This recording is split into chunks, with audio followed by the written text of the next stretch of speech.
और हमारे प्रोजेक्ट का नाम है संरक्षित एवं सुरक्षित रखें।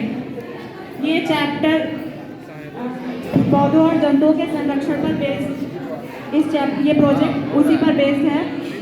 फिर अगर हम इस चैप्टर में देखें तो बच्चों को सबसे पहले हमें पता होना चाहिए कि फ्लोरा फौना क्या है। तो किसी भी विशेष क्षेत्र में पाए जाने वाली जो पेड़ पौधे हैं वो फ्लोरा कहलाती हैं। और अगर हम बात करें फौना की यानी प्राणी जात, तो उसको है कि किसी भी विशेष क्षेत्र में पाए जाने वाले जो जीव जंतु हैं वो फौना कहलाते हैं। फिर है कि पर्यावरण क्या है, जो कुछ भी हमारे सराउंडिंग्स में है, जो कुछ भी हमारे चारों ओरों से हमें घेरे हुए है, वो हमारा पर्यावरण कहलाता है। फिर है कि पारिस्थितिकी तंत्र क्या है। जब भी हम संरक्षण की बात करते हैं तो पारिस्थितिकी तंत्र वर्ड आता है। तो जैविक और अजैविक घटकों से निर्मित क्रियात्मक और संरचनात्मक इकाई को हम क्या कहते हैं, पारिस्थितिकी तंत्र कहते हैं। फिर है कि जैव विविधता के संरक्षण की बात करते हैं, जैसा कि हमारा मॉडल भी जैव विविधता पर डिपेंड है, बनाया गया है।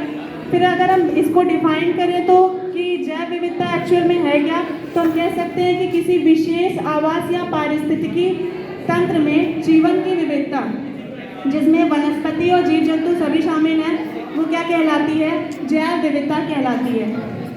और अगर हम बच्चों को इस चैप्टर को समझा रहे हैं, या हमें भी पता होना चाहिए कि वनोन्मूलन क्या है। हमें पता है कि हम अपनी ज़रूरतों के लिए अपने भूमि का उपयोग वनों को काट कर हम किसी और चीज़ के लिए जब हम उपयोग करते हैं तो हम उसको कहते हैं कि वनोन्मूलन हो रहा है। तो वनों की कटाई से हम पर्यावरण को क्षति पहुंचा रहे हैं।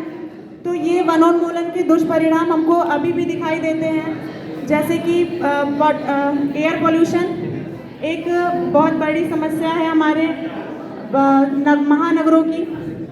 उसके अलावा अगर जैव विविधता हमें पता है तो अगर हम देखें कि विश्व स्तर पर पर्यावरण संरक्षण की बातें कब शुरू हुई, जब हमने पर्यावरण को नुकसान पहुंचाना शुरू किया तभी उसके संरक्षण की बातें शुरू होने लगी। और सबसे पहले अगर हम देखें तो वैश्विक स्तर पर 1972 में 5 जून को सम्मेलन आयोजित किया गया। वो सम्मेलन का नाम था मानव पर्यावरण पर संयुक्त राष्ट्र सम्मेलन।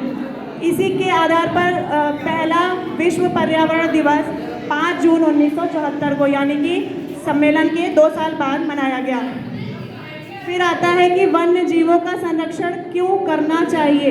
अगर हम वन्य जीवों का संरक्षण करेंगे तो हम अपने पारिस्थितिकी तंत्र को सुरक्षित करेंगे, हम अपने जीवन को संरक्षित कर सकेंगे, पोषण स्तर की सुरक्षा होगी और हमारा अस्तित्व खतरे में नहीं आएगा।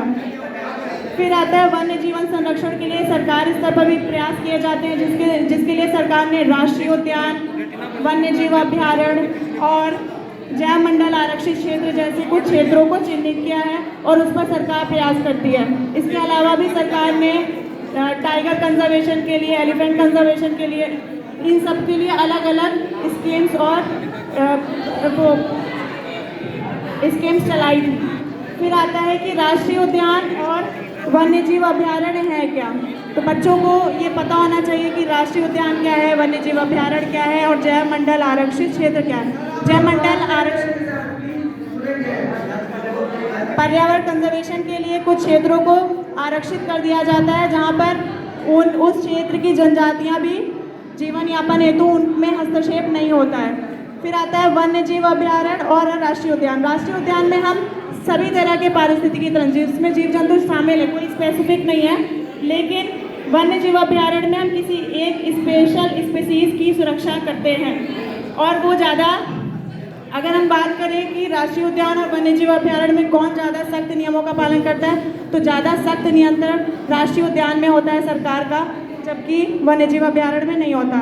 उसके अलावा अगर हम वन्य जीवों की संख्या के आधार पर कि उनके में कमी आ रही है या क्या हो रहा है, हमारे जीव जंतुओं की संख्या क्या घट रही है, कैसे है, तो इसके लिए रेड डाटा बुक IUCN के द्वारा जारी की जाती है। IUCN international union for conservation of nature एक